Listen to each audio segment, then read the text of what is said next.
Hello, hello. I am here with Johann Garcia, the founder of Branded Streams. Hi, Johann. How are you doing? Hey Jackie, doing well, doing well. Thanks for having me. I No, appreciate it. I'm so happy that you're here. I always love talking with you. You're such a nice, down-to-earth guy, and so passionate about what you do. And with that being said, I want to get right into it. Okay. Johann, can you tell our audience about your company, your new company, Branded Streams? What service does your company provide? So Branded Streams basically it works with independent filmmakers to help them acquire brand sponsorships for their film projects. We do Excellent. that, yeah, we do that today by analyzing their scripts and looking for brand sponsors for every single scene of their script. Amazing. Okay, very, very cool. Yeah, I know it's tough because there's so many talented people out there that want to tell their stories, and the one glitch is getting the money, right? That's Yes. always the hard part because people underestimate how much money goes into filmmaking, I think. And then, they're like, oh crap, when they start breaking down the budget of every little thing that costs money, and then it's like, oh wow, this is way more expensive. No wonder why when you watch any feature film TV show, there's always like a ton of credits, right? In every show that you Yes. watch at the end. It's always like, how do they need all these people? It's like, well, they do, and you got to pay them. So yeah, so it's well, let me tell you, like, or excuse me, let me ask you, when a prospective client like approaches you, like somebody's interested in your services, they want to try to work with you, what is the process like with the script evaluation? Like, how does it work? Like, how do you do that? So today we do what I call like an eight-step like brand. So we work with them to basically take a look at their script, and when we take a look at their script, we evaluate for a couple of things. So number one, we do a script score. We Mhm. figure out whether the script is good enough to look for brands for that. That's number one. Okay. Number two, what we then do is we analyze the script and we look at every single scene of the script. In each scene, we identify five different product placement types. We identify visual, verbal, plot, location, and ambient product placement. As soon as we identify those, we make sure that, well, our AI, the way we use it, it actually adheres to the time period. Mhm. It also adheres to the region and the country that the scene takes place. Mhm. And then it also adheres to the socio-economic class of the characters to suggest a brand or product for that scene. Got it. And we go over that list. We talk to the filmmaker whether they want to get brands for that from that for that. Sorry, get brands for that scene, and then that's what we do.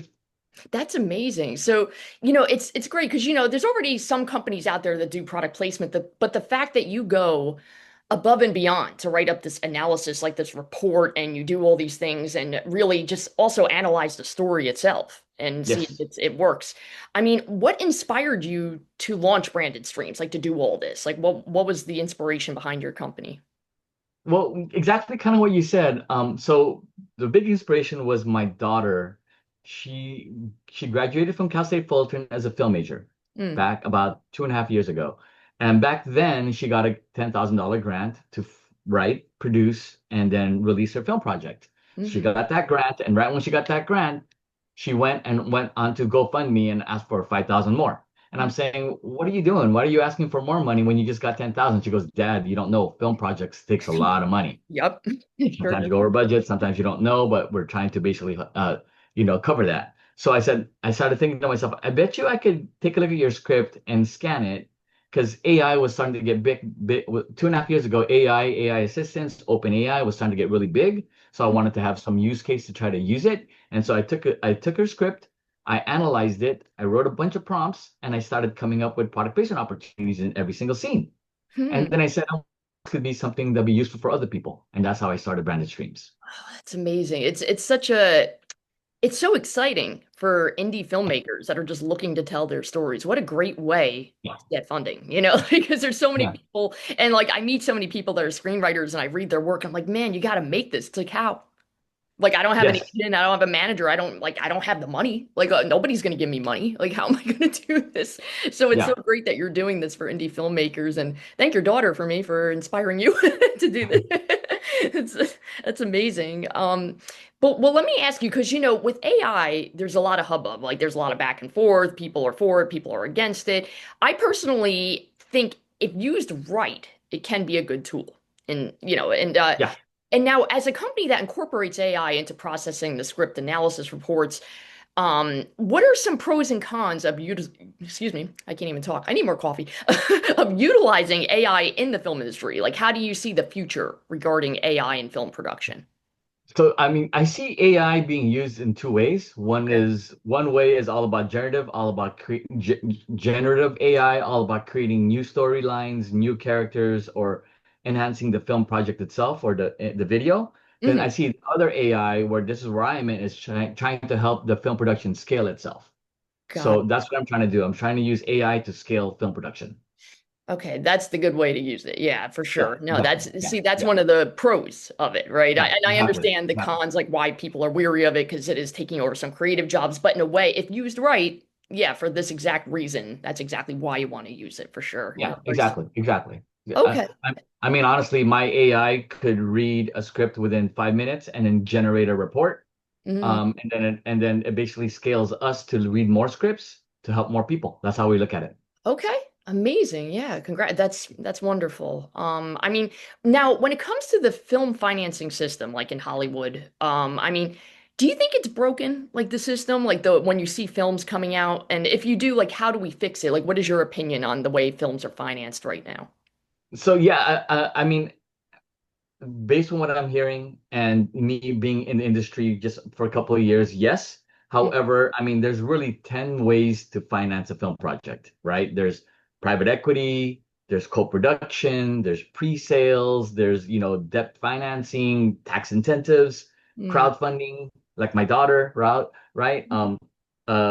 Grants and funds, product placement is one of them, and mhm. then studio financing, and then self-financing, finance it yourself. So I'm sticking to branded product placement because that's what I know best, and I'm trying to crack that nut to help people. So while I know it's broken, there's 10 other things. I want to stick to one issue or one problem to solve, and that's product placement financing through product placement. And as soon as I solve that, I'll work on the others. That's how I look at it. Yeah. Amazing. Okay, very, very cool. Yeah, it's I'm very excited for what you're doing here as a filmmaker and the fact that Thank you. I'm actually going to use you for my my scripts. I'm very excited about all this and I'm excited for others too, for other filmmakers. I think it just sounds like a great opportunity what you're providing. Great service. Thank you. Yeah, absolutely. Now let me ask you, with every new business, you always find a hiccup, an obstacle you come across that you didn't anticipate. What is like as a newer company, is there like a mistake or like a problem that you like kind of ran into? And if so, like what did you learn from it, from the experience? So there's two sides of our coin. There's the filmmaker side, then there's the brand side, right? So the filmmaker side is you acquire a filmmaker to get their scripts, then you look for brands to fit to sponsor their scripts. Hmm. So I underestimated the brand side, literally. Like I didn't really get the fact that the brand acquisition was a lot harder than I thought, and I'm trying to crack that nut today. And I'm still always trying to work on it. Okay, got you. Yeah, okay. Well, yeah, it's always a learning curve, right? With launching a business and just trying to get your name out there and like even little financial things maybe you didn't like, oh boy, I wasn't planning to spend money on that or oh boy, It's always Yeah, something, yeah. but hey, you know what? You're doing it. So all the power to you and yeah, again, I think it's a great business model. So I'm excited for Thank you. you. Thank you. Absolutely. And what are your favorite, like, what do you look for in a prospective client? Like, what are the types of clients that you like to work with? So number one, independent filmmakers. I want to help the underdog. That's number one. Okay. Number two, it's all about the story that they tell, and I want to get their stories told.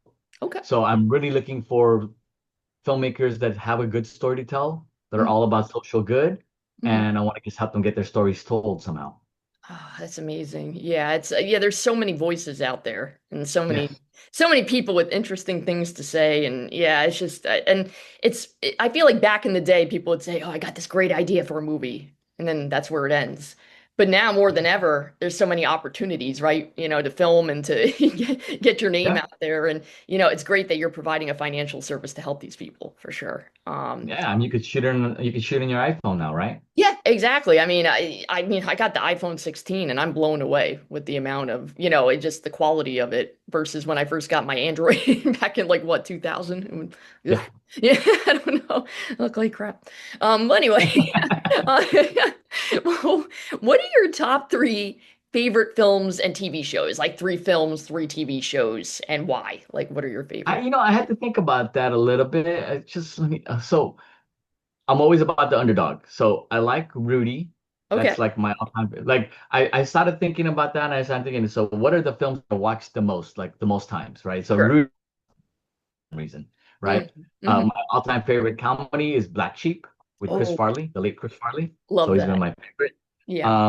Another underdog, right? Always underdog, Rudy underdog, Black Sheep underdog. Another Yeah. one was Sky High. Okay. I don't know if you've ever heard of that. I mean, it's the movie about kids, superpowered kids going to high school. Okay. Okay. I recall Okay, the so name. I yeah, don't think I've seen it, but I've heard of it. okay, it's a good movie. It's a good movie. Watched it multiple times. Yeah, those are my top three. Another one is probably Kick-Ass. I like Kick-Ass. That's a Oh, recent. great movie. Yeah, Love yeah. that movie. Yeah. Great narration. I like that. Absolutely. 100%. Yeah. Very cool. Very cool. Awesome. And is there a movie that just, and maybe even as a finance guy, like that's going into financing films or helping to finance films that you've seen that's just like terrible? That you're like, how did they get the money to make this? Who actually gave money to make this film? Okay, like Thor, the last movie of Thor. I think I hated it. I fan of Marvel films, but Thor I was not fan. I mean, a lot of things that Marvel kind of is doing today is not. I'm not a big fan of. Like Okay. Thor, Blue Beetle, kind of like just the last stuff that they've done. I wasn't very. I mean, DC's coming up with good stuff, so we'll Yes. see. Yeah, DC is good. Actually, I heard they're making a movie about Clayface, which was my favorite Oh wow. Batman. Yeah, Oh, favorite okay, Batman villain. okay, Love okay. Clayface. Nice. Yeah. Okay. So I'm excited about that because I feel like they always use the same ones. It's always the Joker, it's always like Catwoman, which is great. I mean, they're great characters, but like, what I used to watch Batman the animated series and I always loved Clayface. I was like, oh, I wish they would do a Clay and now they're actually making one. So I'm pumped for that. So Okay, that's good. That's a good. I like that one. Yeah. Go ahead. I'm sorry. I Oh don't no want to. no I don't you're want to that add was more. that was basically it but I'm excited like I'm a big Batman fan and yeah like you said DC's putting out some good stuff but I feel like Marvel I almost wonder if they should just take like a breather for a minute because they've made so many films it's like you know what I mean I just wonder if Yeah. it's good to kind of take a break for a minute maybe come back to it kind of Yeah. That's a good point. yeah, for sure. Just kind of take a little mental break of like, okay, what should we do? But yeah, because yeah, like you said, they've made so many. I'm like, I don't know how they're gonna keep going, but we'll see. But They manage, so we'll see. yeah, we'll see. I mean, they're making money. They're making their money, Yeah. so good for them. But I guess the last question I have for you is, as a financer, what advice would you give to filmmakers in regards to approaching financiers? Like, what do you expect them to have prepared for you? How would you like them to come across when they speak, to a financer? Like, what's your advice for filmmakers? You know what I found? I found as a filmmaker trying to get your film funded, it's almost like a startup trying to get funded, like a tech startup or any kind of business startup trying to get your business funded. It's Right. literally you have to have all the same things. You almost have to have a business degree to become a film to fund a filming to Yes. fund the film. And you've seen that, right? Right. So kind of the same things. Number one, you have to have a great script. You have to Mhm. know that it's good. Some people don't, but you have to have a good script. Number two, you have to have a pitch deck. That's my thought. Is like kind of same thing with a business. You have to have a good business model. You have to have a good pitch deck to go to investors and tell them all about your business. Yeah. That being said, you have to have a budget in place. Yeah. You have to have some sort of the finances in order, what you're thinking about.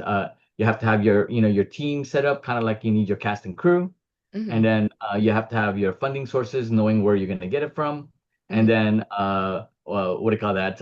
Have your distribution, right, for filmmakers, Right. right? So that's where I see you kind of have to kind of have all those things ducks aligned and all in order in Hmm. order to talk to a financier to have them to show them that you know what you're talking about and you're really serious about trying to get this film funded and getting it released. Got you. Now, I've also heard some buzz, like in terms of distribution. Like a lot of people are claiming that there's benefits to self-distribution. Like, what do you think Yes. of that?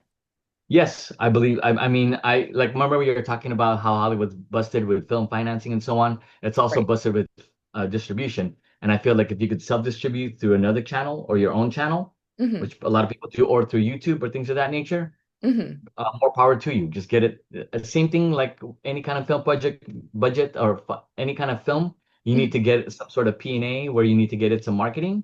Hmm. You basically then just market it yourself and just get it out there, Okay, yeah, right? absolutely. Like, and even like, I'm sure like Vimeo, YouTube is a good way to get started. Just, make sure you copyright your stuff, right? Protect yourself, but then put it out there so people can see. Like, I have a couple of friends that are very talented, like like illustrators and book authors, and they're trying to convert it to an animation, Yeah, and they're kind of asking me advice. And I'm like, nowadays with like animation, like AI tools, you could probably just if you can't afford to hire a really good professional animator, maybe just get the software, make an animation, and then put it up on YouTube and see what happens yeah, as long as it's yeah, copywritten, and just kind of be careful and yeah, I guess just get your name out there as best as you can, for sure. yeah. So, okay, all right, very, very cool. Awesome.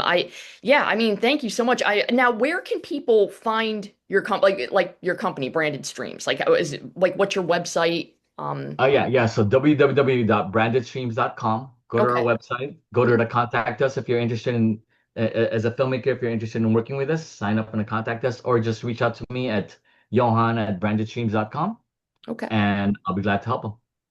Awesome. Well, thank you so much, Johan. And I am very excited. Again, I know I've said that 10 times throughout this interview, but it's just I think you're providing such a valuable service to independent filmmakers, and I'm excited to see what projects you end up funding.